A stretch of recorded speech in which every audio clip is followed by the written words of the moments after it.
Hey everybody, it's Karol here. Some people have been asking me for my wonderful easy peasy lemon squeezy souvlaki recipe, so here it is. First, we're going to start with the seasoning, which is a wonderful mixture of stuff.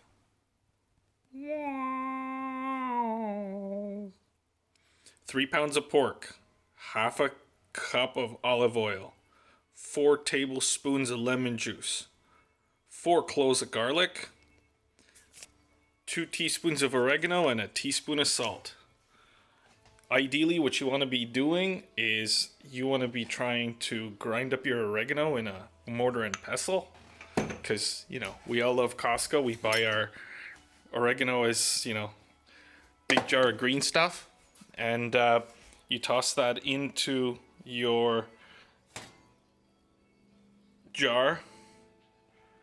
See, souvlaki marinade, yummy, yummy, yummy.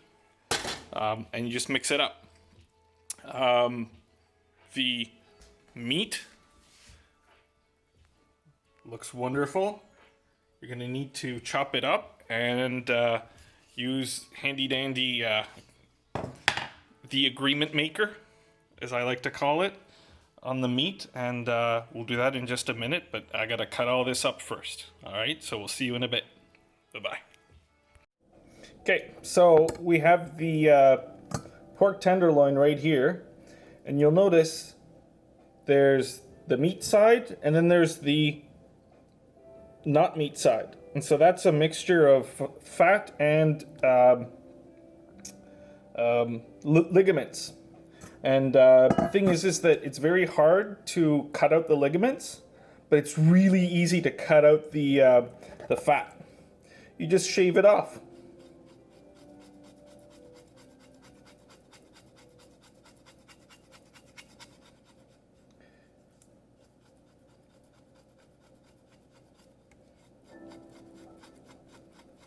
Now for this, see? And it's just the fat that comes off, the ligaments stay on.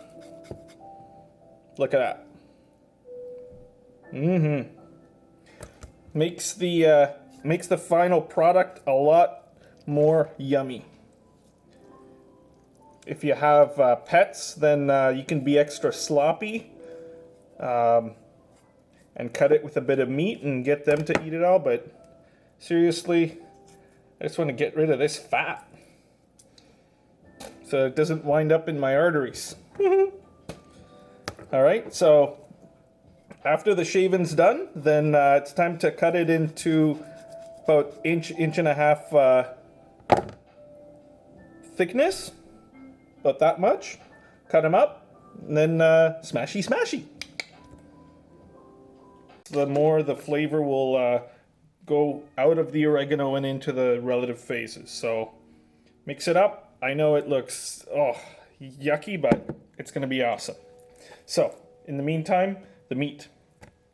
I take an entire boneless pork loin, and I cut it up into about a thumb-sized pieces, and then my favorite part of the whole thing, smashy smashy. So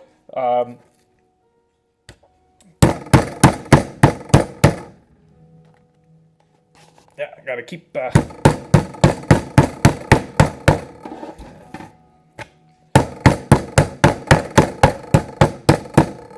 when you're finished, you will have about a twice as large piece of meat as you had before, but obviously half the thickness. But you're not done yet. What you want to do is you then want to cut it into about inch and a half, 2-inch strips, or cubes even.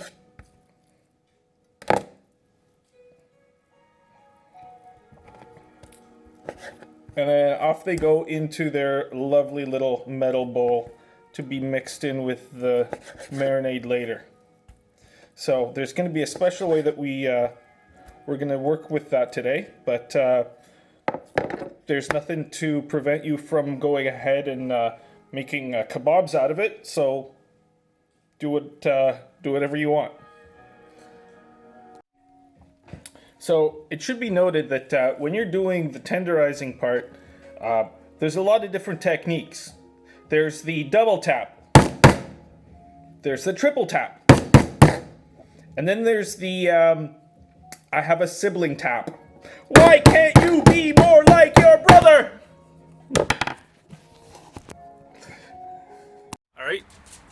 All right, here we are outside, and we're getting ready to barbecue the meat. And some of you may be saying, but what happened to the marinade? I said, well, no, not yet. You're gonna put it on right before it goes onto the barbecue. So first thing we gotta do is we gotta make a little boat. So whether you wanna listen to Lonely Island's I'm on a Boat or some sort of Enya song, it's up to you. But I'm gonna sing I'm on a boat. So this, all you gotta do with the tin foil is, I know it's great for making hats, but this time we're making it for meat. Just fold up the corners and make a little boat. So I'm gonna show you the boat that I had made. See? There's a lovely boat. And it's there to take up about one rack. So the rule of thumb is usually it's about 3 pounds for half a barbecue. So you're gonna make 2 boats, so each boat fits a pound and a half of meat. All right, so we'll be back in a couple of seconds when I put the boats on and put the meat in. See you in a bit. All right, so now we've got all our meats in the lovely little boats. And look at my meats. Tasty meats. Should add here that the way that you tenderize them won't really matter, because if you make it, you can always err on the side of thinner, but then make the pieces that you're going to cut out bigger, because all will be forgiven in this kitchen. And because what will happen is your meat will shrink down a little bit when it's on the fire. So now, I know it looks so yummy. And now we're just gonna pour this on. Ah.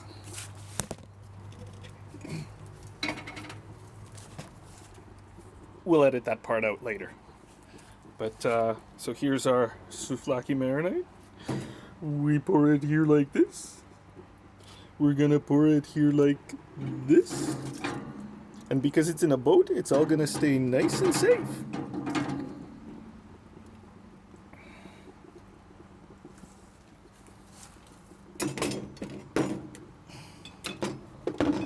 Now for a bit of safety, what I do is I take my tongs, I stick them in the fire, and I just let it make everything nice and clean.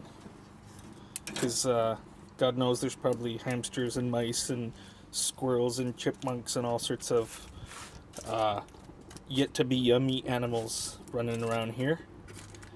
And yeah, just gonna let that sit in there, spread it around a little bit so that all of the yummy meats get to have a bit of that wonderful juice. Better move some of this around.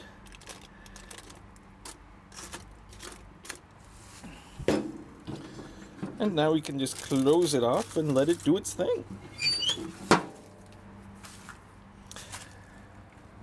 I usually let it go on nice and low because this is a nice and slow and easy process. All right. So while we're waiting for the meat to be done, a couple of words about safety and cleanliness. You'll notice that I have one brush, one sponge here, one sponge there. This is the meat one. Meaty meat. Okay? You want to make sure that whenever you deal with raw meat, you want to make use of antibacterial cleaners, because that shit's nasty, and you want to make sure that you don't get sick, right? Raw meat is raw meat. I'm using a phone, so I gotta clean this phone. I gotta use antibacterial wipes on it, but nice and clean.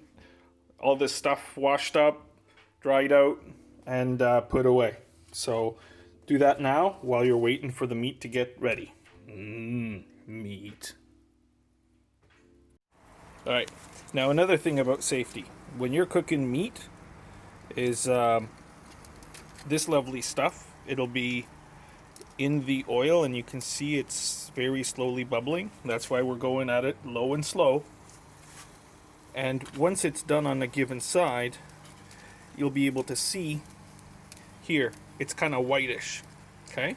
So that side's good, but now the other side's still very pink. So we gotta flip that. So just move it around. You'll see some of them are very white.